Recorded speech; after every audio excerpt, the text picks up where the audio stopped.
So hi everybody, my name is John Hanacek, and I work on the future of medicine and technology. And this thing I'm wearing on my head, these funny looking glasses, are a special kind of computer. And you may have heard of virtual reality before, but this is a little different, but it's also similar. When I am wearing these glasses, I can see through. I can see you. Well, you're over there, but I can see through to the regular world, and the graphics are added on top of reality. So they're an additive display is what it's called. It's called a spatial computer, because when I put something in the world, let's say I want to draw a tree. Well, let me draw your tree over here. I say I want to draw a tree, and I want it to have the branches and everything. When I move around, the tree stays in the same place. The virtual object is connected to the real world. It lives in space. So that's why we call it a spatial computer. So it's a little different from things like you may use on your phone, where you have an overlay. So you have your phone, and then it overlays some video on top of it. This is more advanced. I can walk around anywhere in the room arbitrarily. Like I can go further back, I can keep going, I can do things like this. So these technologies are the future, because you can be an avatar in this technology. And I don't know if, I think everybody now knows what the word avatar means, but for our purpose, it means a virtual person, a virtual like totem or element that stands in for you. So instead of being a 2D, you become something 3D.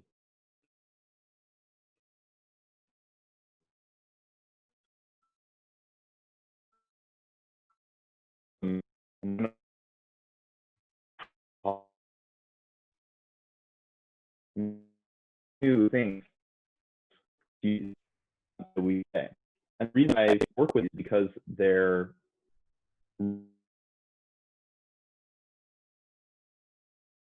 so the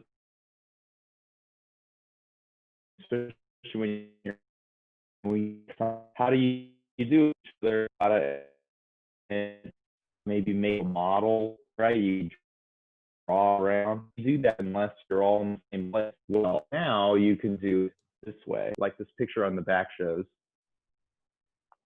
Interact with patients. So the doctor will be able to enter into the robot and interact with a patient to help them, to talk to them, to consult them on surgery and other things that they might need. And we can control this robot. So we're designing this robot here in this type of technology, and we can control the robot also using this type of technology. And so you see that this is it. This is how the future will look. Look at me go, I'm dancing. So when you see this, right, when you get to see this in 3 dimensions, I really exist. But look at me, I have funny arm things are happening to me. So this is a very powerful technology. I've used it a couple times now with my team, but it's a little rare because people don't always have access to the technology. But let me show you what it looks like inside here. And then I'm going to show you a video from when we went on a Mars mission to test a robot arm so that you can see also the robot arm. Because I'm still working on the software for our robot. It's a brand new robot. Let's see. Oops, I think I crashed my program. That's why you try these demos first a little bit. Because I want to show you really quick what's inside my view so you can see that this is 3D and that it's like these virtual objects are in the real world. That's how they feel like to me. Okay, so now here's my, whoa, it's scary. here's my headset view. And then, okay, here's the other view. So if you see, look at, this is what it looks like for me. When I'm inside the headset, I get to see the robot model, and I see that it's about this big. It's a little bit shorter than I am. You know, I think I want it to be a little bit shorter still. So we can think about, how big should this robot be? Is this too scary, right? If the robot was really, really big, whoa, that's pretty scary. But if the robot's small, maybe that's too cute, right? This couldn't help anybody. This is too small. So when you have these types of technologies, you can do things like this. This is a purely virtual object. It only exists as a 3D model right now. Here's its arm, right? But it doesn't look like that, right? This is what we want it to look like, but right now it looks like this. So this technology helps us connect the dots or bridge the gap between what we want and what we can make and what we have. So this is very powerful. Well, I have a question. Yeah. Is there a purpose, a reason why this robot, the way it's formed, you know, at least what you're showing us now, is more or less a female form? It's not just not too tall, but it also doesn't look like a male the way it's formed. Yeah, you know, that's a good question. Narrow-waisted, that type of thing. That's what it looks like. Yeah, we did that deliberately. We wanted to make it a little more feminine because there's going to be all kinds of different people that show up here in its headset. So there will be men and women and people who don't want to say if they want to be a different gender as well. So we tried to create something that also it will be a robot sometimes. It will sometimes just have little robot eyes in there, and it will be automatic. So we wanted to make a presence that was going to be very non-threatening and evoke a sense of care. So we tried more masculine types of robots, but they ended up looking a little more scary. They look a little more like you might see in the movies. In the West, we have a hard time because robots are seen as dangerous, whereas in Japan, they are seen as helpful. So in the West, we have Terminator as our movie, but in Japan, they have Astro Boy, and Astro Boy was a superhero robot that saved everyone's life. So we have a little bit of cultural challenge to get over when it comes to bringing these types of robots to the West. There is actually already a type of robot like this in Japan. It works in stores. So we wanted to make sure that people would find the robot non-threatening. And that means, culturally speaking, it ends up looking a little more feminine. But that we also wanted to make sure it looks competent. And so we kind of went for, there's actually a little element of kind of a geisha type of thing going on in here. I'll show you the behind. Now the robot doesn't have legs, so it ends up looking like it kind of has a skirt. And so or a dress, I guess I could say. So we just wanted to work with that instead of trying to fight it, because making robots with legs is very difficult and expensive, and there's really not too much need. I hope that answers your question. Yes. Are there any other questions in the chat? It's hard to monitor and be inside this, although I can still see my screen, which is what's cool about this technology. It's not in VR. How is it supposed to get around? So it has little wheels underneath, and it rolls around. So it'll roll around its space, and it can turn around. Oops, it's kind of hard to drive it when it's just this model. And it can do that on its own. So what it does is it maps out the space all around it. So the way that these computer headsets work is that maybe I can show you.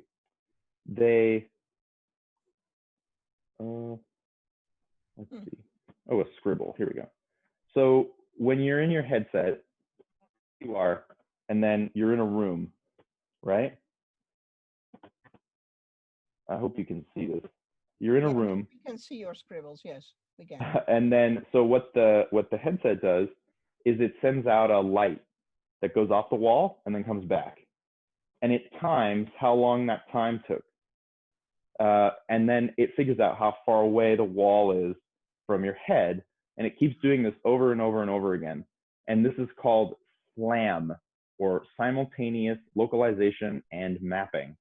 And so what this, it feels a yeah, bit like a bat sounding it out. It's not sounding it, of course, but it seems like the same system of idea. yeah, You know, it's you very, send something out, and it bunches, it bumps back, just what a bat does with sound. here's You my know bat where you ears. are. Yeah, exactly. It's very similar. And so that this technology is basically the way that all these types of things, including robots, so headsets like this and robots, that's how they see the world. They bounce off light off the walls, and then it comes back, and they are able to scan the reality that way. So I'm going to show you a video of a robot being driven in one of our last missions. Although I wonder if I should just share the YouTube video, Okay. because it's, here I am still with my avatar head. This app is very interesting because you take a picture of your own head and then it turns you into a 3D. Oh, You look at me wow. go. So it's pretty advanced. I know I don't know how to erase my doodles, everybody. I think there's a way, but I will. It looks ugly. Women can fight. It's true. In fact, they can be very. So when we are building this robot, we had to make choices about how people perceive things, and we might still change this. We haven't built this yet, so if we're worried about people finding it non-threatening, and women could also be threatening, we may need to find a shape that's not even human. But that's also scary too. And we did some designs like that, but we want to start it with a humanoid. So if you have any good ideas, you can send them to me. I'll put my email in the chat. Here, I'll put my email in the chat. If you have good ideas, you can send them to me, or if you have questions. And so we don't want to replace anyone as a worker. We want to actually let them come in. So like, see this doctor over there, he's actually a real doctor. He's one of our team members, and he's a surgeon, but he works in Maine. So if you needed his help in California, or you needed his help in anywhere else, he couldn't come to see you. But now with our robot, he can. And this is what we want to do. We don't want to replace doctors. We don't want to replace workers. We want to give them a new way where they can, we call it teleport in, and be present with you so they can help you out. But they also need to be able to touch you and understand what's going on, because they're a doctor and they need to do advanced things where it's not enough to just look at you and kind of say, yes, I looked at you. That's not good enough, right? You got to make sure you can interact with your person that you're trying to help. I'm going to pull this video up. Here we go. And then I'll show you, I can show you another video as well. Let me see if this will share. I don't know how this will share. The audio is not too important. Can you guys all see this?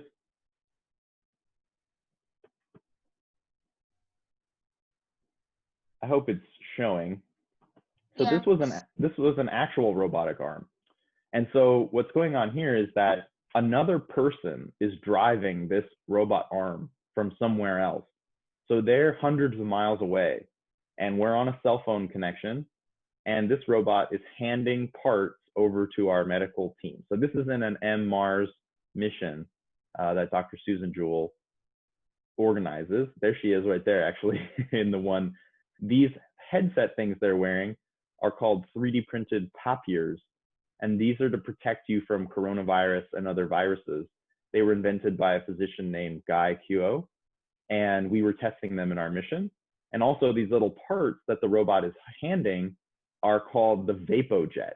And this is a 3D printed anesthesia device. So it helps it helps put people to sleep for surgery. And this device, this little printed part, has been printed on the International Space Station. So a Japanese inventor created this part, and we've been testing it in the MRs. And then we tested it with our robot to be able to see if we could hand stuff over to our patients. And now you're going to see how this was done. Here's this guy over here from the company Haddington, and he's got his robot arm. And when he moves his robot arm, our robot arm moves at the same time. So this was really interesting test because we got to see how well does it work to have someone else drive your robot. And we did this. John, it's a great story, but I have to tell something to the kids. You see these people and it looks like they have a bag over their heads, right? Do not ever do that yourself. Oh yeah, that's a very good point. I mean, it only looks like it.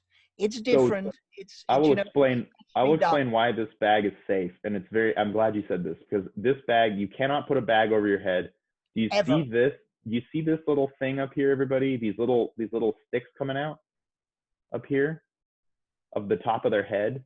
This has fans inside of it. So this is a very special device where it has little fans inside and a vent and an antiviral filter. So what this is doing is it's making sure the bag is safe.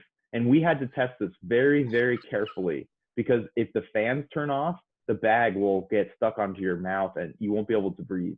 So be very, very careful. Do not ever put a bag on your head, just as Artemis is saying. The only way you can do it is if you have a special kind of technology. And so don't test this unless you have a medical professional with you. We had multiple medical professionals, and this system was designed by a doctor, and he showed us how to set it up, okay? So it's very important. You can't just make this on your own. You need to get help from an adult, and you need to follow the directions if there are any, and you need to have all the parts. And so I would recommend don't try this right now. Try other science projects until you're ready, because bags are really, really dangerous to put on yourself, okay? So everyone make sure that you don't do that. This is not a normal bag. It's a special type of device. So thank you for clarifying that.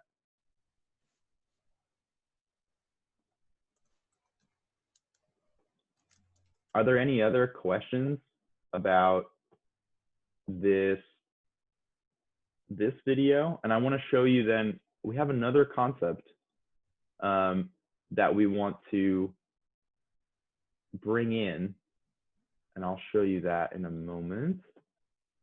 Let's see. And then I'll open it up for some questions. Oh yeah, do you have a question? What are they called again? Sorry, say that again. I mean, lean in as much as you can. Lean into the computer, you know, or we can't hear you. All right. Yes. All right. What were those virtual reality things called? Oh yeah, so the one that I'm wearing right now is called HoloLens 2. It's from Microsoft. And then there's one called Magic Leap, like a magic leap. I guess there's no other analog for that. Yeah, it's Magic Leap and HoloLens 2. And you can also use this app in your Oculus Quest. If you have a little Oculus. There are some other ones too. These are the most advanced ones. They're not cheap. They're brand new. So they're very, they're still very expensive. Dharma has a question. I see a raised hand. Dharma, unmute yourself. Yeah. I feel like even if the robot has a female presence, you're still going to be scared if a robot comes in and starts to inspect you. But that's just my point of view, I guess. Yeah, it's good that you say that. We need to test it. So it's a little interesting that when you have the robot itself, like just an arm, it's a little scary at first, but then you kind of get used to it. So what we need to play with is like, how does the robot introduce itself? And so it's not just a robot. Remember, it's a person driving the robot, so that inside this face plate here, There's also going to be like somebody on a Zoom call, basically. And so how do you introduce that? Does the robot do a little bow? Does it do something with its hands to make sure that people know, okay, they're safe? Does it say, hey, why don't you push on me? Or why don't you do something? We need to do a lot more research, because you're right, it can still be scary. In fact, people are scared of doctors, let alone robot doctors, right? So we're going to have a lot of hard work, but we believe that we can get over the objection, because right now hospitals have started to use, I'll show you, these little robots. And they don't have arms, but here we go. Hospitals have started to use these types of robots, which are kind of like more silly in a way, because they're just a big stick with a screen. And then sometimes somebody else has to go do the arm. So we're trying to advance this robot so that it's not like this, right? So now you have a person and a robot. That's kind of it's kind of silly. I'm sorry, these things are cool, but also it's a little silly to have a person and a robot in the same room. We think we can have just the robot be able to do these things. But people are adapting. And in Japan, like I'm saying, we have a different culture, because in Japan, they've already been lifting people with robots and are doing rehabilitation with robots. And so we think that people will start to learn about how robots are used. And there's also like this little robot in hospitals. This is one of our competitors. Haha. No, we're actually it's in a different space to us, but there have been different kinds of robots. So it's brand new. And I think that people they'll start by being a little afraid, and then they might find, oh, wow, this is a good doctor helping me. So they may move beyond that. And I want to show you all John, a more. Sean, there is a question. Jack has been waiting for a while. Jack, unmute yourself and ask your question. Who will be able to drive this, like engineers or like doctors or something? And will anyone be able to buy it and use it? Yeah, it's a good question. So people who are going to use it would mostly be doctors, especially different expert doctors, and they'll be able to drive it. If they want to drive it in VR, they can do that. But most of the time, they'll probably just drive it on their iPad, because the robot's smart. And so if they touch if they touch the picture of the person, the robot will move the arm to that location. And so they can focus on talking to their patient, and they can focus on doing their bedside manner, and the robot will fix it. Now, as to who can buy it, we're selling this first to community hospitals and large hospitals. So we're not letting regular people buy this. However, maybe later regular people could buy it. Maybe some years from now, if you have a lot of money, or maybe you get a whole bunch of your family members together and you all want to buy a doctor robot, maybe for your elderly relative or something, that may be possible. But right now, you mentioned engineers. We're doing everything we can to make sure the system works without the need for a lot of engineers, but it's still a robot. So it's still very complicated, and you need to make sure you can support it. So what we think is that 5 years from now, robots will be starting to get really good. And 10 years from now, they'll be like your iPhone, where you can just have them and you don't need to worry about it. So you might be able to buy your own helpful avatar doctor, and then you would subscribe to the doctors that come in, but not for about at least 10 years. For right now, it will be something only for hospitals and for those people to do. And so John, there's one I more have one question question. too. Yeah. How do you ensure that a robot like that, when it's controlled by a human being somewhere else, doesn't harm?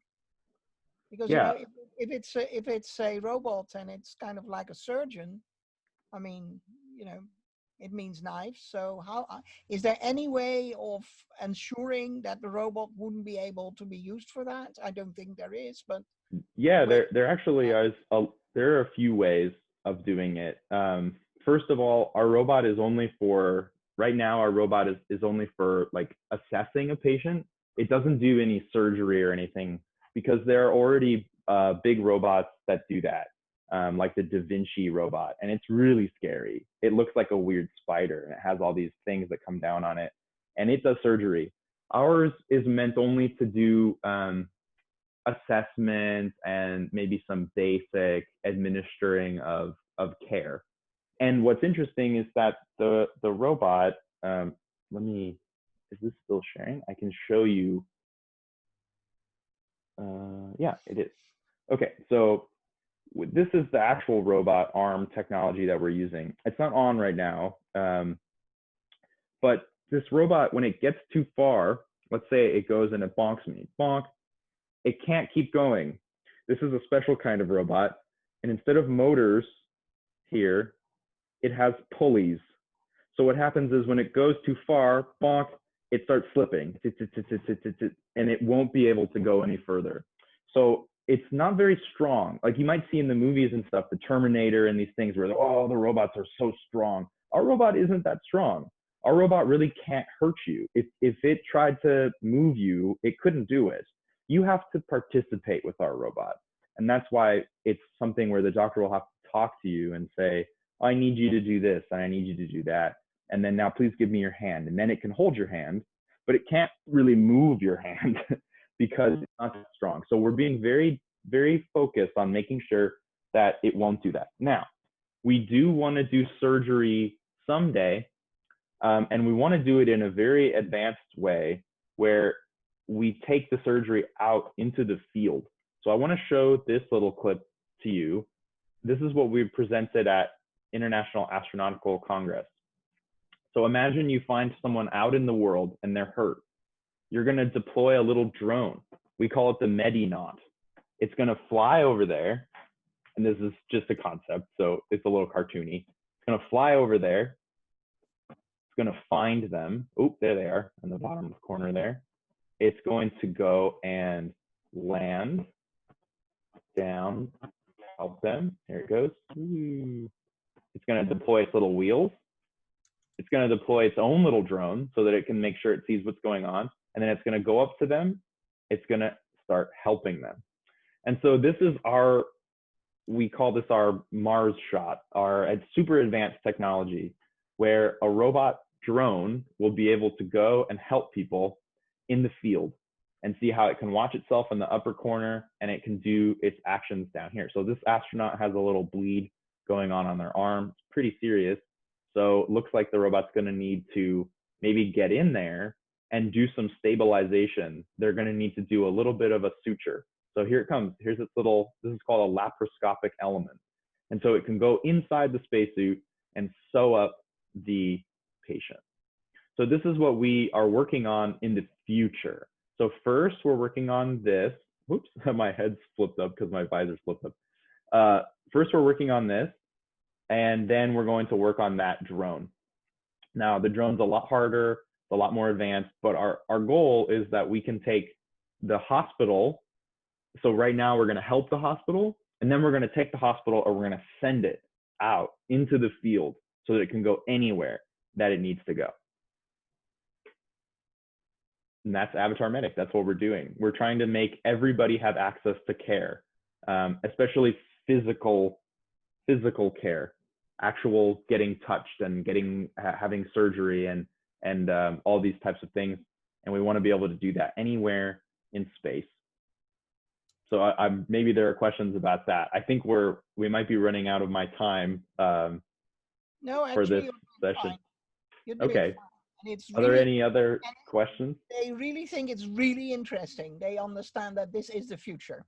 And also that, when you're far away somewhere, there isn't a doctor, your community isn't big enough for, I don't know, some more specialized help. There might be a family doctor, but nothing else, general practitioner.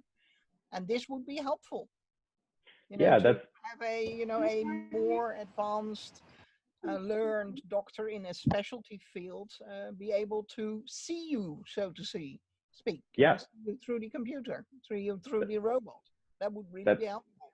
That's exactly what we want. And there are already surgeons today who they do their job they're experts, but they live somewhere else, and they beam into this Da Vinci robot. I'll show you the Da Vinci robot. It's just kind of scary, so you'll have to watch out.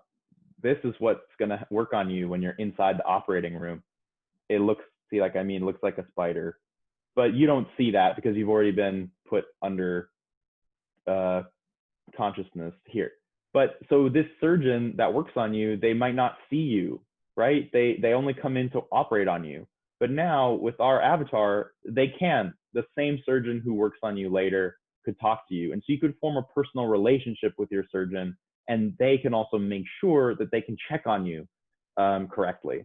So our first customers for this are going to be, it does look very creepy, the Da Vinci, but it's very advanced. And it looks like that because it serves a purpose. When you design a robot, you have to balance things. It needs to look good, but it also needs to be able to have function. And so the Da Vinci went entirely for function and not looking good, whereas we went for looking good, but it can't do as many things, because you see how many arms Da Vinci has. I did want our robot to have 4 arms, but it looks pretty weird. So we'll have to do that later. And so like I was saying, we're targeting community hospitals and places where they just don't have these experts. But unfortunately, a lot of hospitals in the United States of America, it's different in Europe, but United States of America I'm just gonna say it's a fascinating place where where doctors and medicine are based on money. And so hospitals need our help because they're running out of money. They can't be efficient enough. So in order to get them to be more efficient, we have to let the doctors be able to be anywhere they want and then still talk to people. So like a lot of hospitals, they're trying to change their strategy, or they have to change their strategy because people no longer stay in the hospital bed all night and all day. They just want to come in and get an answer and then leave. And so this is a big problem for hospitals because they don't make enough money. So what we're proposing, and we're working with hospitals on this, is that they would use the robot to set up a care clinic all throughout the city, and then the doctors still work at the hospital, but they just go to the care clinic via the robot. So instead of driving their car, down beep beep to the inner city, they can just open their iPad and go talk to someone and then come back, and they don't have to go anywhere, which will make their time more valuable. And this is a big problem. There's also a doctor shortage in the United States. So we need to take the few good expert doctors that we have and make sure that we can send them everywhere they need to go. And that's what we're doing. So like that earlier question, we're not replacing anyone. We're actually going to make some people be able to be more, do their job more. So it's kind of different. Some people think robots replace, but our avatar medic is designed to extend the doctor so they can go farther than they've ever gone before, including, like you saw someday, they can go out to space and they can go to the middle of nowhere and still help you. So it's very exciting because this technology, like I'm deliberately showing you this in this funny avatar way, because this technology is how we build these things. It's how we experiment, it's how we play, and then we turn them real. And so now that we have these kinds of computers and we have robots together, they're merging together into a new kind of technology. And all of you are living in a time that will make the old computer revolution look like very, it will look not nearly as powerful as what's coming. We're going to enter into the time of robots and the time of 3-dimensional computers, where instead of you use the computer, you actually stand inside the computer, and the computer is your entire world. So your lives, you might not understand. I grew up when the internet first started, and I've watched it change. And you're now growing up when robots and 3D computers are just starting. And so someone mentioned in the chat, you'll be 20 in 10 years. I'm 30. So the amount of change that you'll see is gonna grow quite a lot. In fact, some experts say that the amount of change that we're going to have is actually what they say exponential. So that right now you change like this, but then at a certain point, whoop, the amount of change goes up. Yeah, the speed of change will double and double and double. I mean, So this is your little curve right here, where we're right there at the very beginning of the massive change that's going to come and change everything, and just keep changing everything. So if your parents are concerned, how can you stand inside a computer? It's a good question. So right now, technically, I'm inside the computer because I can show you again from here. So I'll show you. So when I want to get to Windows, how would you get to Windows on your desktop computer? You got to go over. When you want to go to your home screen on your phone, you got to go over.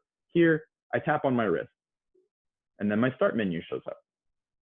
So this is what I mean by you're inside the computer, because all around me is the computer, according to it. Now, it's just on my head, right? I'm not standing inside of it completely, but this is just the beginning, right? And so what I meant by is the computer can see the world. So this headset that I'm wearing, it knows where it is in space. It knows where it is in my room. It knows how far away everything is. It knows where my hands are. It knows where my eyes are looking, and it knows a few other things. And so it's enabling me to just interact with the world. I'm just touching to another person. It looks like I'm just touching midair. It's very like the Oasis, yeah. So if you've seen those kinds of movies, we have the technology to build that, but it's still a little crude. See how it's still kind of like not quite there. But yeah, any other questions? And then I think I'll have to wrap up in a little bit here. it was You've great. all been great audience. Thanks for listening and thanks for your questions. But do we have any more questions?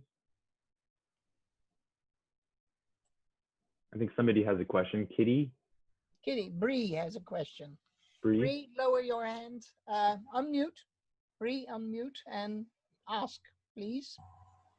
Yes. 1 second to lower my hand. So you said that you're trying to make it look less threatening. Mm-hmm. Yeah. But think about how scary it would be if there is a woman's body as the robot, and then there's a man's voice and face in the screen. Do you think that will scare you? It might scare someone. Would it scare? Strange. That's true. Would it scare you? I don't know. Well, I think maybe you got to sign up for our test. So the reason we haven't, like I said, we haven't built this yet, and your feedback in this is actually helping the design. So this is one of our designs. It's just one. So we're working with this. But the feedback that you're all giving is I'm putting this into our design team. You might not know it, but I'm doing that. And so, yeah, these are good points. And what we're going to do is test it. And one of the ways we can test it before we build it, because building a robot is really expensive, is we can test it inside this world where it's a virtual thing, but it still shows up with the right shape. So I can test it like this. And before I build it. A question, I think. Judah, you keep waving your hands, you know. What is the range for the headset? Is it like you charge it, or is it like plugged into your computer? Oh, okay. So yeah, it's wireless right now. And as long as it has a Wi-Fi connection, and then increasingly they'll use the 5G. If you guys have heard of 5G, it's a new kind of cell phone technology. There are also conspiracy theories about the 5G, but be careful about conspiracy theories because it's not really true. The 5G is just a kind of technology that lets you communicate with radio waves. But as long as you have a connection here, the headsets are all wireless. You can plug them in too. Sometimes you need to do that for programming it, but most of the time it's wireless. You all do realize that now it looks really scary and strange, but having Google Home or Siri or, you know, Alexa, it would probably have scared my grandmother, you know, 20 years ago, because she would have thought that this is a really strange way, you know, communicating to what it looks like, you know, a kind of like a bus, you know, Alexa looks like a bus of biscuit, you know, a round bus of biscuit. Your Google Mini looks like, I don't know, like a small disc that you have lost somewhere, you know, something that you might be, you know, throwing around. And we're talking to them and we think it's normal. So I think that this system of these robots helping you, you know, with a person in the face, you know, in the faceplate, so that you're actually looking at a human face and not at a robot face most of the time.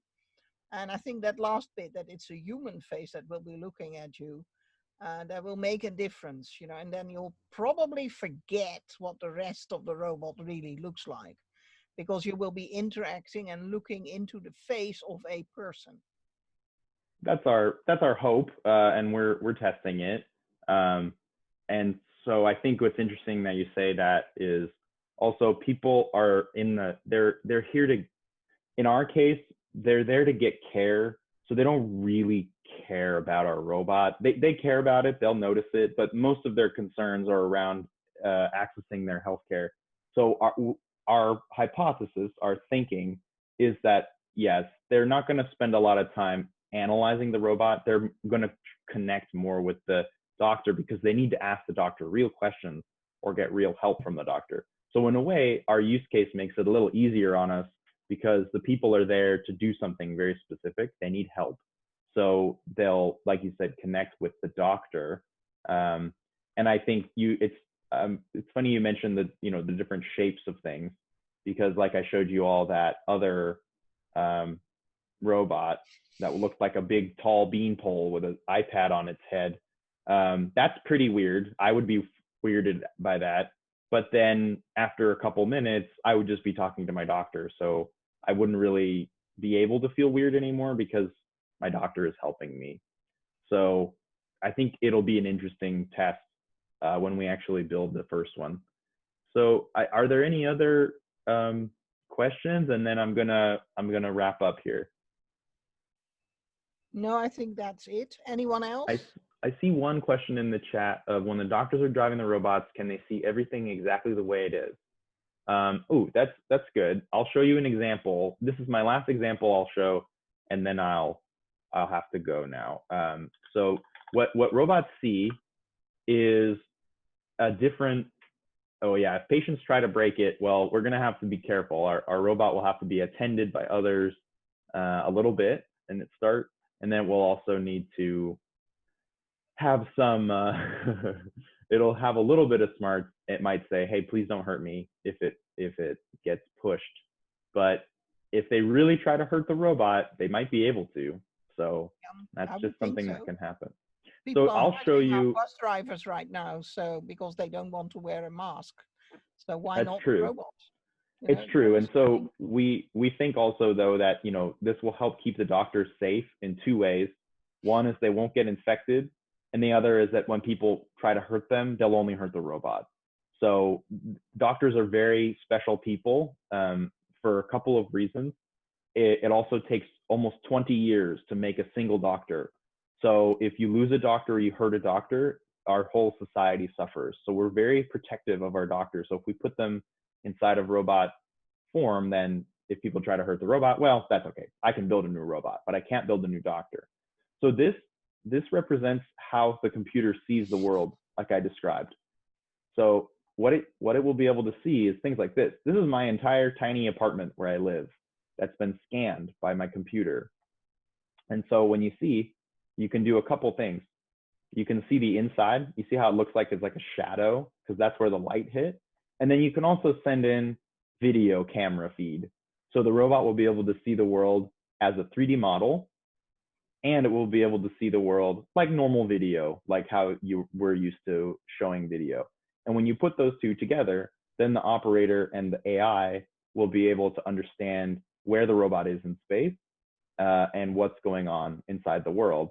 It can even do things like say, oh, this is a couch, this is a painting, this is a wall, this is the floor, this is the ceiling, because we can analyze the data that comes out of this and be able to say, give it what's called a semantic label, which means that it has a word. So the robot, its own little robot brain, will have words for what it sees. So that's kind of how it sees. Abby, I see your hand. Do you want to ask a question, I think this will be the last question. Abby? Well, why why is it so why is it so blocked? Can it be clear like the video on Zoom right now? Can you say that one more time? Yeah, It's a little hard to hear. closer, please. Why was it all fuzzy, like blocky and all that? Like, Yeah, can it because be nice and clear, like the Zoom feed right now? it's a trade. You have to. I can show you. It's a trade-off. So you have to say, here's my scan app. Here we go.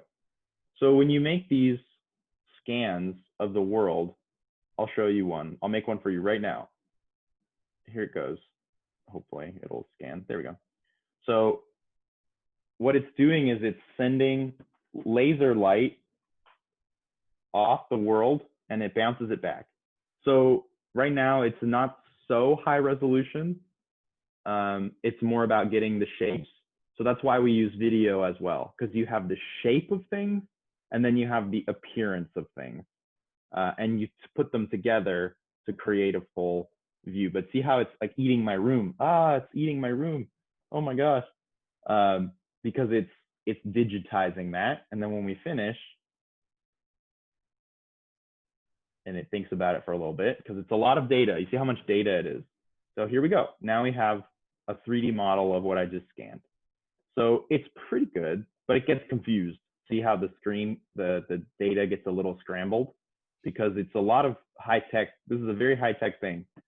So we have to also fill it in with regular video. So yeah. So this is what you're seeing here is all technology that's brand new. It's only been used for the last couple of years, unless you were a special government, high tech secret person, in which case you were using it for like 20 years. But it's only just started. So this is the kind of stuff you'll get to look little talk and say, wow, that was funny. I remember when this first started, as your robot hands you a cup of tea. Yes. So, okay, everybody, I thank you all. Let's make that the last question. And then I'm going to sign out of the Yes. verse here. Hey, unmute yourself all and thank John for his very illuminating talk. Thank you. you. Bye. Thank you. Thank you. Bye. Bye.